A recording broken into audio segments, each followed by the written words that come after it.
Hey guys, Oztech back. We're back on the 21-foot fish Yamaha twin engine TR1 engines. Something I wanted to go over real quick is the battery switches. This boat's a perfect example right now. We'll go ahead and wake up the gauges. And the starting battery is actually a little weak on it. So as you can see, we're at 11.7 volts right now. It might start the boat for some reason. You hit the key and it doesn't want to.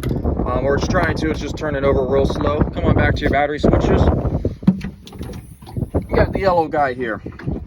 What that does is it puts it in parallel. Go ahead and crank that over so it's on the green. And if we come back up here to the gauges, you'll go ahead and see we got 12 volts. We're pulling power off the house battery now. So the two batteries are put together.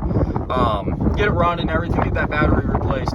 When both batteries are in good condition, leave that parallel switch off. You have an automatic relay here that will charge the batteries. It'll charge the starting battery first. Once that is fully charged and good to go, and then it will switch over and start charging the house battery while keeping a consistent charge on the starting battery. That way you're never stranded. But for some reason, like right now, this start battery is dead and you're stranded for whatever reason, just flip the parallel switch to on and it'll start running off the house battery to get you started and back into shore.